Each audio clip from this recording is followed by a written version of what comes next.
Hello and welcome to the BA News Show, what is in fact the very first BA News Show.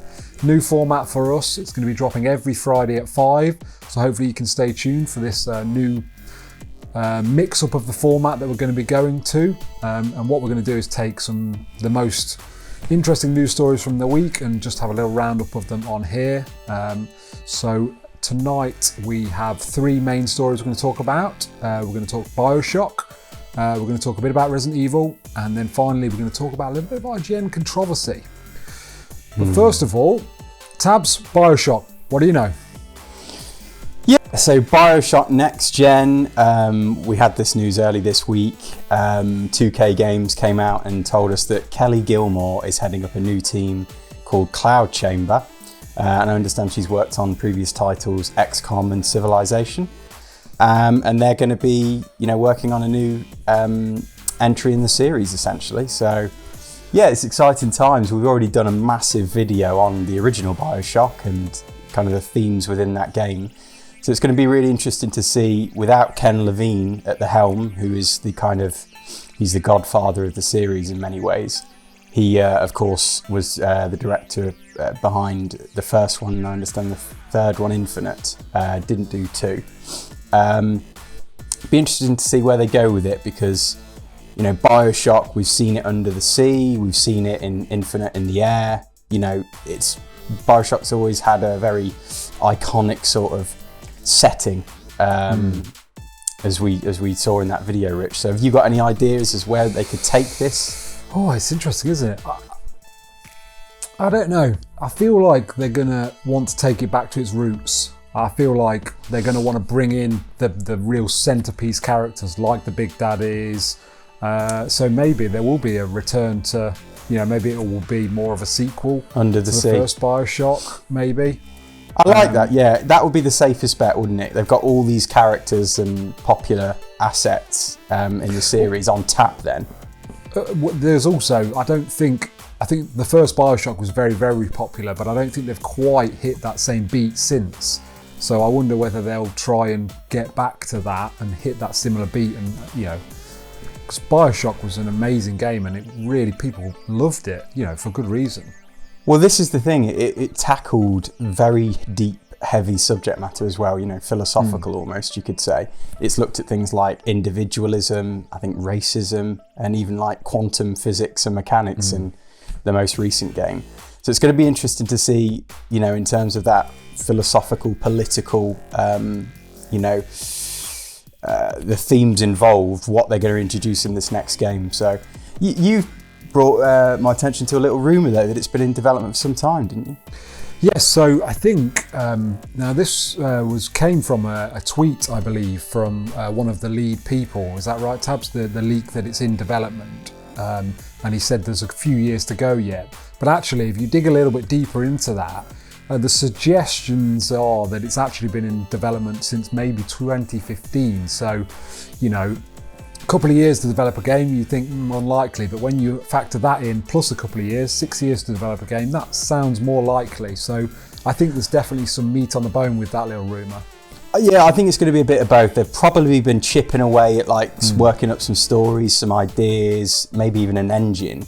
But the fact that they've just publicly announced a specific team and Kelly Gilmore is the head of that team working on it, that makes me think that, production started proper now. So I still personally think we could be at least 1 or 2 years away. But I'd be very to be surprised and see it, drop next year at some point, but I don't think so. Didn't the chap say that it's multiple years away or something? He said something along them lines. Oh, really? Tweets or something. I thought that's what I'd read, but I might be wrong on that. So yeah, fantastic. One of those Exciting. kind of iconic, era-defining games in many ways, and I'd love to see it reborn in, in great aplomb. So fingers crossed they get that one right. Moving on, Rich. And also, it'll be cool to see what they do with next gen. With all the additional capabilities of it, be amazing. It's going to come, what do you think, early to mid next generation, possibly. Yeah. So it could be a huge title to see what what next gen's going to be all about. So definitely. Yeah. But like I say, moving on. So what other big stories have we got this week? State of Play was a couple of days ago, Tuesday, and the State of Play was relatively relatively benign, I think. But the big reveal was Resident Evil 3. Now, this has been almost the worst kept secret in gaming in the last few weeks, that Resident Evil 3 was It was remake. leaked, wasn't it? Yeah. I think the artwork was leaked, so this has been, well documented that this is probably on the cards. And lo and behold, we had a full reveal of the game in the state of play, which is really cool. Looking amazing. Threw us off a little bit with the trailer because it starts in almost like a first-person view. So that makes you think, actually, have they Resident moving Evil away? 7 Exactly, style. and we've, like you say, they've proved that is an avenue they're prepared to go down. So, but there is a producer video out there on the internet which you can go and see, guys. I'll probably put a link in the description. The producers have said it's an over-the-shoulder camera style, so that's a confirmation that it is a third-person view, like they actually say it's basically the same playing style as Resi Evil 2 Remake. So that's confirmation on that one. I think, it was perhaps just a way to conceal the reveal, to make it, what's this? And then suddenly you realise, even though, of course, it already leaked, so a lot of that climax was already kind of undercut. But I know you were hoping for Code Veronica personally, Rich, but I really like Resident Evil 3 Nemesis, and it built on that mechanic of in Resident Evil 2 with Mr. X, that kind of stalker, apex predator. And Nemesis, as a lot of people will know, was kind of the evolution of that. He had Mr. X's strength, power, poise, if you like, but he was supposed to be smarter. I think he was he's the T-virus or something crossed with like parasites. So he's supposed to be a thinking beast. And then I showed you a video, I think, earlier in the week, didn't I, of a couple of the encounters. What did you think of those? Yeah, crazy. It just gets out of control, doesn't it? And they actually said in this video, unlike Mr. X that we saw more in Resident Evil 2 Remake, Nemesis will have more ways to track you, which I thought was really interesting. Yeah, I'd love to see them evolve that. I mean, it was really tense in the original game, but at the same time, they just kind of hemmed you in with this OP character who would just thrash you around and you just offload your ammo into them. So I would like to see them take that, almost maybe a bit more open world. So it gives the chase sequences a bit more dynamism. Maybe you can, you've got kind of set pieces that you can affect in different ways to slow him down and, to get away. I could see that being really something they could pull off. I tell you what I'd love to see, chase sequences involving QTE events. Oh, Shenmue style. I'd love it.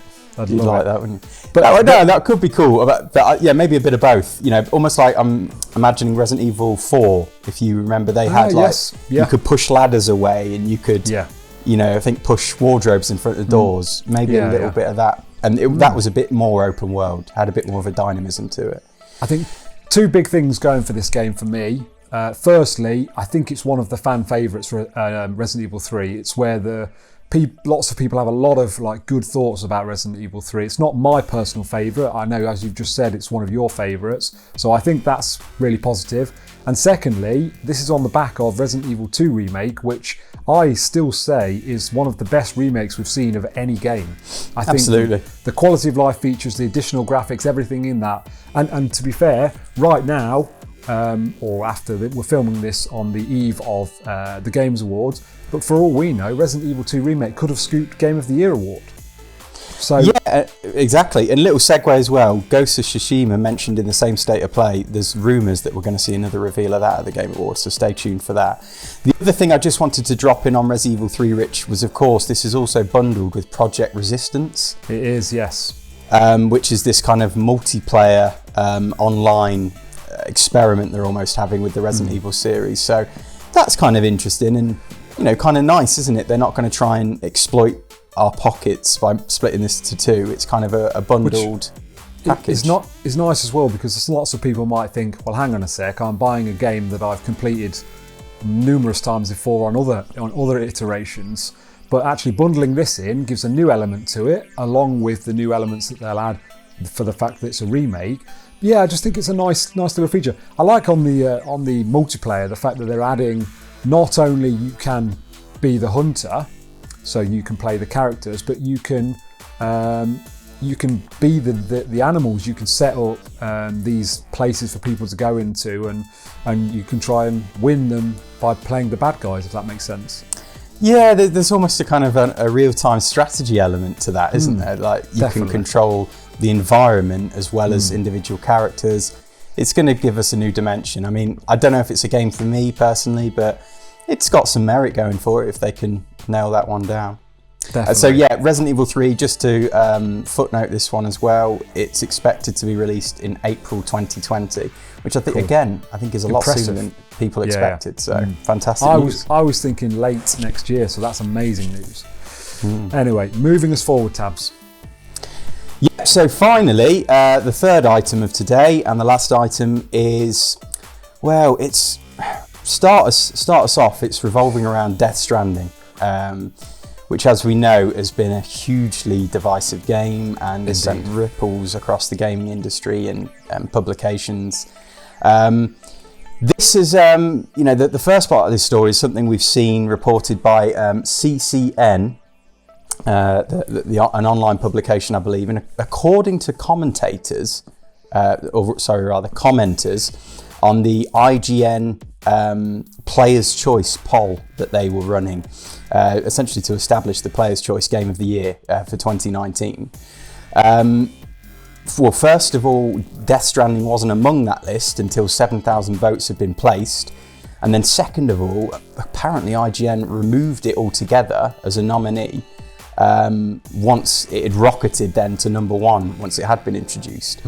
So there's been some kind of shots fired and, allegations that IGN is perhaps trying to rig that poll a little bit. I mean, obviously it failed miserably because it ended up winning the Player's Choice Award for Game of the Year. Yeah. But what are your thoughts on that, Richard? Well, it's a strange one. You can go as far down the rabbit hole with this one if you want. You can say Konami somehow in bed with IGN, and because IGN don't want to lose any tie-up they have with Konami through advertising and stuff, there's a possibility that they don't want to say good things about Death Stranding because of that, but I don't know. That's very speculative and cynical, isn't it? I don't think there's much to go on with that. Exactly. I'm not saying that's the case, but if you go online, you can see, honestly, this conspiracy theories are rife on this one. But I think genuinely this could just be a mistake. Someone's gone, I forgot Death Stranding.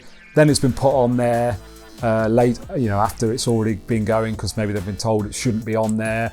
And then maybe a technical error. If it rocketed to number one, maybe there was some sort of technical error in terms of the traffic. Who knows? That caused it to drop out as a nominee. It might be very innocent. So, agreed. I think the worrying thing is that an IGN moderator. Now, that doesn't mean they work for IGN and they're a moderator on a forum. So we have to take I'm sure grain of salt on that one. Exactly, but they were very scathing. They said something along the lines of, and I'm definitely paraphrasing, can we all stop with the ironic votes for Death Stranding for Game of the Year? Essentially, discrediting people's actual votes, suggesting it was being done without, genuine intent, which is very, assumptive at the very least. So yeah, very disappointing, and it does kind of make you feel like, they're doing a bit of damage control to an extent on the review they put out, which I don't know. It's a strange one, and we shouldn't draw too many conclusions on it because, like you say, this is all kind of we've not seen this really published too much in too many publications, and this guy or this lady, whoever it was a moderator. So. Yeah, I think that's really what it comes down to. You can take this at face value. Someone's made a mistake and they've tried to rectify it and it's all gone horribly wrong, or you can go as far down on the other end of the spectrum as you want to go to conspiracies, Konami, all different things. So Death Stranding is certainly a game, though, that is, it's made a big splash, hasn't it? We've probably previously seen this Metacritic issue of 6,000 negative reviews being removed. There's the whole controversy surrounding the Game Awards and Jeff Keighley being in the game, being the host of it, and there perhaps being some sort of conflict of interests, which actually brings us on nicely, Rich, doesn't it, to the final. And I think we'd just like to finish our first BA News show with a little discussion about the Game Awards happening this evening. We'll be dropping this video tomorrow, so tomorrow we'll know who has won Game of the Year.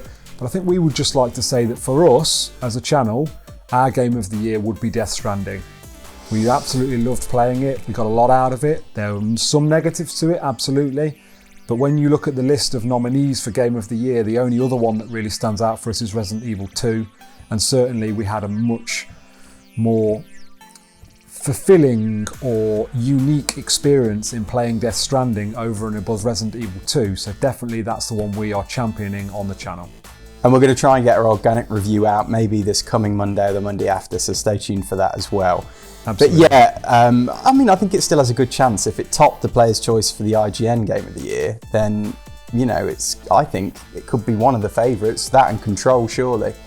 I mean, we know that there's a big influence from a board as well as, you know, the voting from the public, but we'll have to see. But yeah, come on, Death Stranding, you've got this. Fingers crossed. Well, I think that brings us to the end of the first ever BA News Show. We hope you liked what you saw. If you did, give us a like. And obviously, if you did like what you saw, give us a subscribe. And then click that bell to get notifications of all our new contents. Remember, BA News, Friday at 5 every week. And that's all we've got time for. Another one for the archives. Stamped and completed.